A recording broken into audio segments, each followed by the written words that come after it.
Ce journal vous est offert par le FPI, Fonds de promotion de l'industrie, votre partenaire privilégié pour la réussite de vos projets.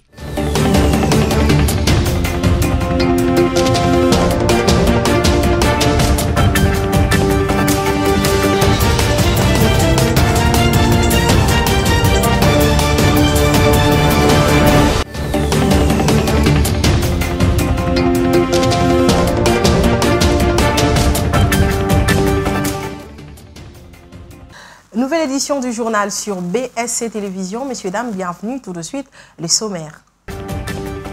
La situation sécuritaire dans la ville de Kinshasa est relativement stable. Ce n'est pas moi qui le dis, c'est le gouverneur de la ville, Daniel Bumba, qui l'a dit après la réunion que le VPM de l'Intérieur et Sécurité a présidé à ces sujets. Il est interdit aux gouverneurs de province de se déplacer en dehors de leur province. L'objectif est d'assurer la protection de la population dans cette période cruciale. Enfin, à l'international, ce samedi 22 février 2025, le Hamas et Israël ont annoncé la libération des 6 Israéliens détenus à Gaza après la restitution de corps de 4 otages. Mais tout d'abord, la chef du gouvernement, Judith Suminwa-Tuluka, a échangé avec la chef de la MONUSCO, Bintou Keïta, sur l'urgence humanitaire dans la partie est de la République démocratique du Congo. Elles ont discuté précisément de la situation critique à Goma et à Bukavu, les rapatriements du personnel politique et militaire, mais aussi l'accès humanitaire priorisé. Images et commentaires. En cette période d'occupation illégale de cette partie du territoire par l'armée rwandaise et ses supplétifs de la coalition rebelle M23 AFC, c'est l'objectif de la réunion de travail qui a eu lieu entre la première ministre Judith Suminwa-Tuluka avec la délégation de la MONUSCO conduite par Bintou Keïta. Cette rencontre a connu également la participation de quelques membres du gouvernement, à savoir le vice-premier ministre, ministre de l'Intérieur et le vice-ministre de la Défense, mais aussi celui des Affaires étrangères. Les échanges ont tourné autour des questions humanitaires déplorables depuis l'occupation illégale du Nord Kivu par les régimes Kagame, comme l'explique le VPM Jacquemin Chabani Loko à la presse. Ils se sont focalisés principalement sur les zones occupées, c'est-à-dire la ville de Goma et la ville de Bukavu. Et la problématique a tourné autour de nos hommes, nos FARDC, nos vaillants combattants et notre personnel politique qui se trouve jusqu'à présent dans la ville de Goma, dans les locaux de la MONUSCO. Et il était question de se garantir mutuellement de leurs conditions, de leur prise en charge, de leurs droits. De cette séance, on note aussi quelques percées sur la question du couloir humanitaire exigé afin de venir en aide aux millions de déplacés qui vivent dans une précarité extrême sous l'œil complice de toute la communauté internationale. Le ministre de la Communication et Médias, Patrick Mouyaya, a co-animé avec son collègue de mine, Kizito Pakabomba, dans la soirée d'hier, un briefing presse dénommé « Tout pour la patrie ». Au cours de ces briefings, ces deux ministres ont démontré la raison de l'agression de la RDC par le Rwanda. En ces moments, plus de 8 morts sont enregistrés. Goma est devenu un cimetière. Nous allons mener cette guerre avec tout le front pour trouver la paix et la sérénité durable, ont-ils déclaré. On les écoute tour à tour dans cet extrait choisi par Roger Matadi. Nous passons depuis 2022 de pratiquement 500 millions de dollars jusqu'à 2026 à plus de 2 milliards de dollars d'exportation d'or, qui est en fait l'or pillé dans la République démocratique du Congo. Et vous comprendrez que les mesures qui ont été prises jusqu'à ce jour au niveau du ministère des Mines font en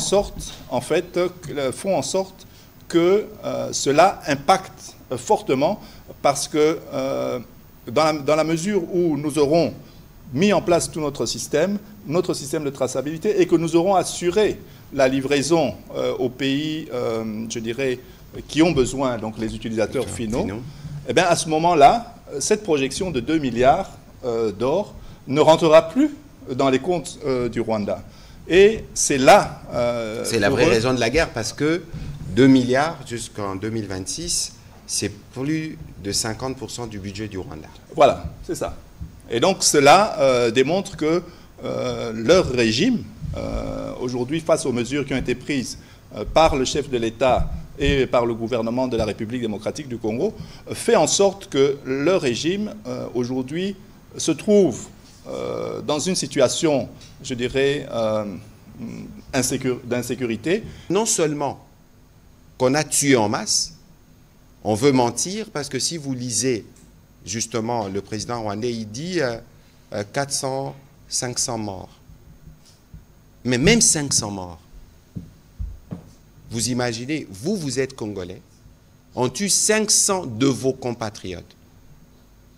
Il y en a encore certains qui ne disent pas mot, qui ne compatissent pas. C'est incompréhensible. Quelles que soient nos ambitions politiques ou nos calculs politiciens, quel est le message que nous donnons aux jeunes Congolais lorsque nous-mêmes, nous voulons d'une certaine manière nous satisfaire du massacre de certains de nos compatriotes, des avenirs gâchés, de jeunes enrôlés, des forces, des bébés tués, des camps des déplacés saccagés. Mais toutes ces horreurs-là, comment ne pas y mettre fin? Si nous voulons y mettre fin, nous devons être unis. Si nous devons y mettre fin, nous devons bannir les démons de la division. Et chaque fois que vous êtes témoin d'un cas de stigmatisation pour des raisons des faciès ou pour des raisons n'importe laquelle, prévenez-nous, prévenez la police. Tous ceux qui les font les jeux de l'ennemi et on va les arrêter.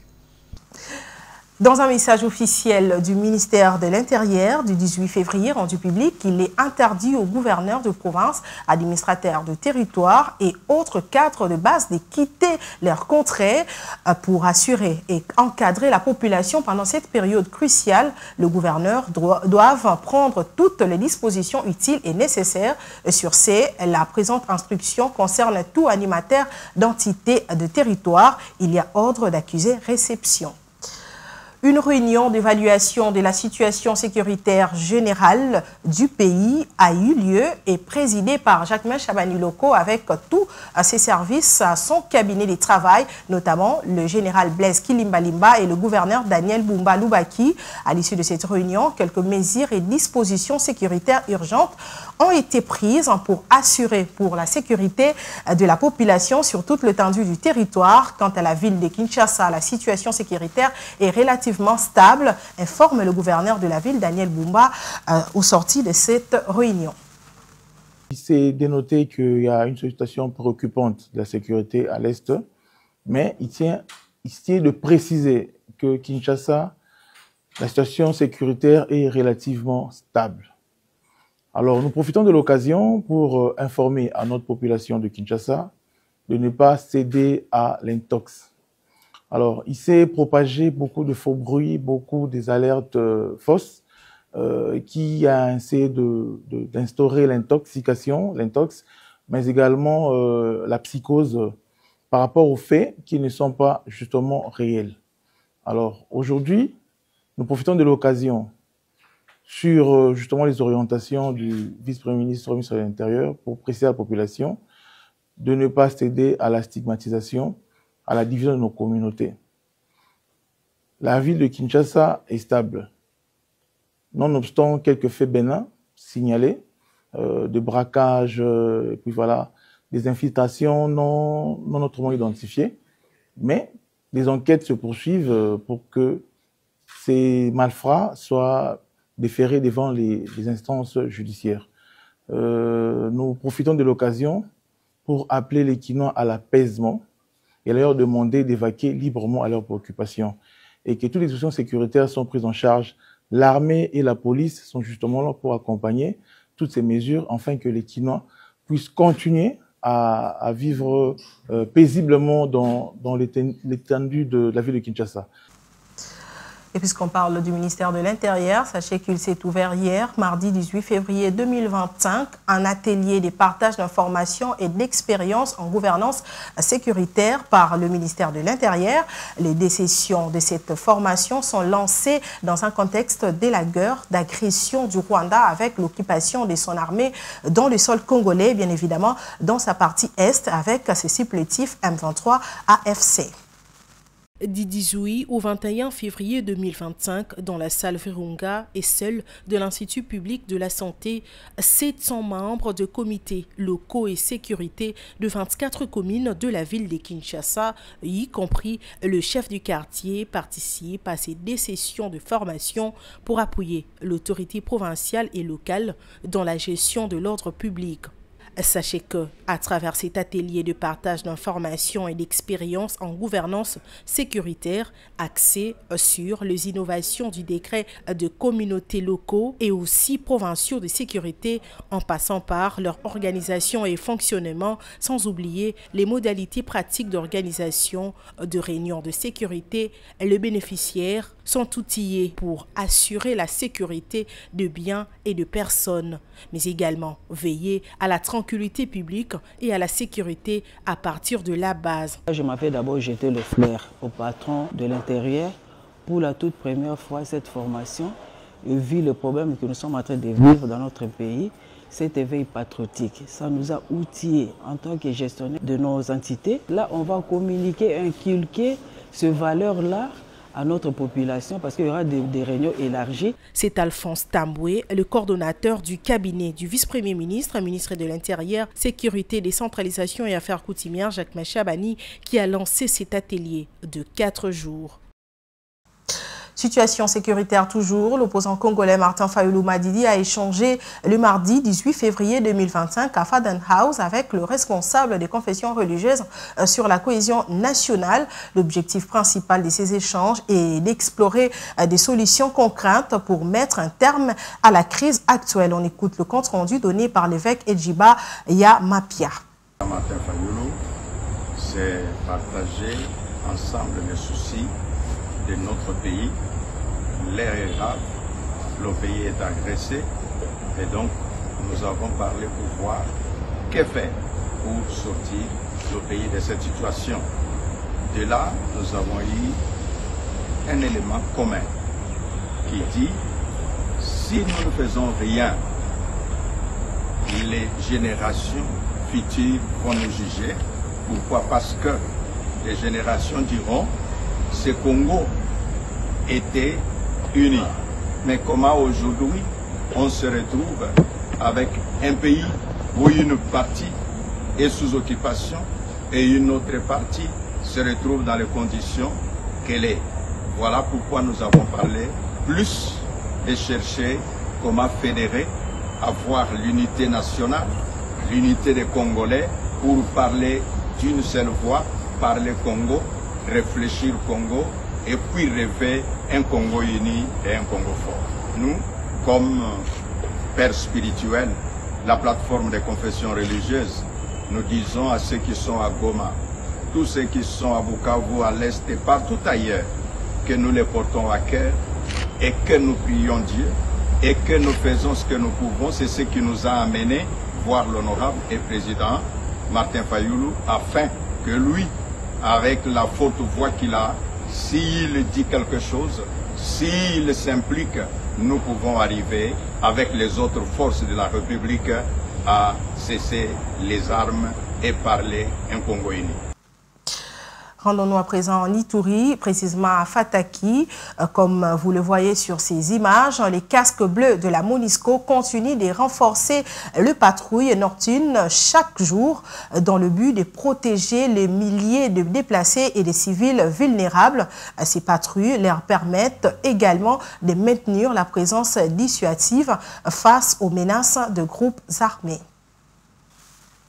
dans les cadres de recherche de partenariat pouvant prêter main forte à la République démocratique du Congo pour l'instauration d'une paix durable à l'est du pays. Le chef de l'État congolais Félix-Antoine Tshisekedi Tshilombo a envoyé le mardi 18 février 2025 le ministre de l'intégration régionale Didier Mazenga au Tchad pour demander les soutiens militaires sous toute forme au président tchadien Mahamat Idriss qu'il a reçu dans son cabinet de travail. Reportage.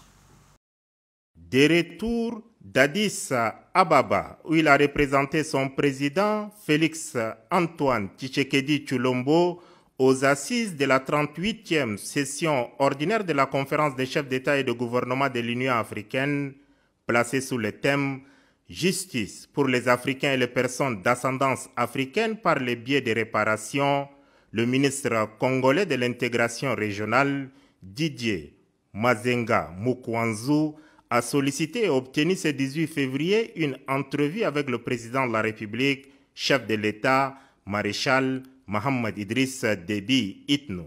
Avec la tenue ce 25 février 2025 des élections sénatoriales, le Tchad entrera définitivement dans la normalité constitutionnelle. En sa qualité d'envoyé spécial du facilitateur désigné de la Communauté économique des États de l'Afrique centrale, CAC, pour la transition au Tchad, Didier Mazenga Mukwanzu a, au nom de son président Félix-Antoine Tshisekedi Tshilombo, salué l'aboutissement heureux de la transition et le leadership du chef de l'État, maréchal Mohamed Idriss Déby Itno. Aujourd'hui, parmi plusieurs pays en Afrique qui sont en transition, l'unique et la seule transition réussie, c'est en République du Tchad.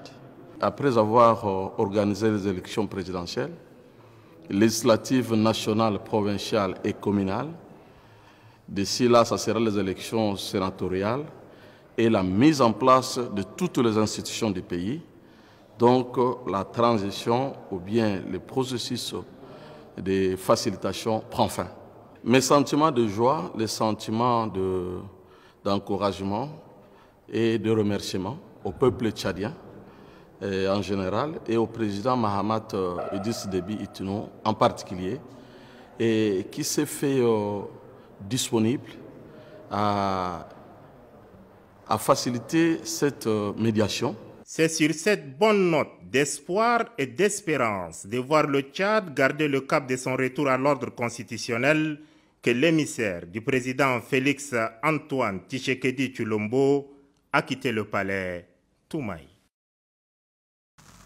Corrigez avec moi, il s'agit du président Mohamed Idriss Déby. À l'international, les Hamas et Israël ont annoncé la libération prévue samedi des 6 Israéliens détenus à Gaza après la restitution de 4 corps otages, parmi lesquels figurent, selon le mouvement islamiste, les 2 derniers enfants otages. Les Hamas a annoncé avoir décidé de remettre ces 4 corps ce jeudi, parmi lesquels ceux de la famille Biba, en échange de la libération samedi dernier par Israël des détenus palestiniens, comme prévu par l'accord de cessez-le-feu. France 24 pour plus de détails. C'est une annonce qui ternit les espoirs de toute une nation. Dans une brève allocution, le Hamas annonce restituer jeudi à l'État hébreu les corps de 4 otages. Parmi eux, ceux d'une famille dont le sort émeut tout Israël. Le mouvement et la résistance ont pris la décision suivante. Remettre 4 corps d'otages de l'occupation le jeudi 20 février, y compris les corps de la famille Bibas. Leurs visages sont devenus le symbole de la lutte de tout un peuple. Kfir, 9 mois seulement au moment de son enlèvement. Son frère Ariel, lui alors âgé de 4 ans, et leur mère Shiri, ont été capturés dans le kibboutz Nir Oz le 7 octobre. Une prise d'otage filmée par le Hamas, une vidéo particulièrement insoutenable, dont voici une image, où l'on voit la mère de famille enlacer ses enfants. Un mois plus tard, en novembre 2023, le Hamas annonçait leur mort, tous 3 tués dans une frappe israélienne, selon le mouvement islamiste. Des informations que l'État hébreu n'a jamais confirmées, une incertitude insoutenable pour la famille. C'est comme la liste de Schindler. Nous attendons de voir qui va survivre et qui ne va pas survivre. Les portraits de la famille Bibas ont fait le tour du monde, des rues de Tel Aviv à celles de Paris ou de Madrid, ou encore au siège des Nations Unies, ici brandi par une tente de Kfir et d'Ariel, ou encore au forum de Davos en Suisse, exposé par le président Isaac Herzog. Autant de manières d'alerter sur le sort de cette famille, devenue aussi objet de tensions politiques. Certains en Israël reprochent au gouvernement de Benjamin Netanyahou de ne pas avoir fait assez pour leur retour. Jusqu'à présent, seul le père de famille, Yarden Bibas, avait retrouvé la liberté et le sol israélien le 1er février dernier. À présent, les rappels de principaux titres. La situation sécuritaire dans la ville de Kinshasa est relativement stable. Ce n'est pas moi qui l'ai dit, c'est le gouverneur de la ville, Daniel Bumba, qui l'a dit. Vous l'avez suivi dans ce journal. Il est interdit aux gouverneurs de province de se déplacer en dehors de leur province. L'objectif est d'assurer la protection de la population dans cette période cruciale. Enfin, à l'international, ce samedi 22 février 2025, le Hamas et Israël ont annoncé la libération des 6 Israéliens détenus à Gaza après la restitution du corps de 4 otages. C'était l'essentiel à retenir pour ce mercredi. Mesdames, Messieurs, merci de l'avoir suivi. Portez-vous bien. Quant à moi, je vous retrouve la semaine prochaine. Au revoir.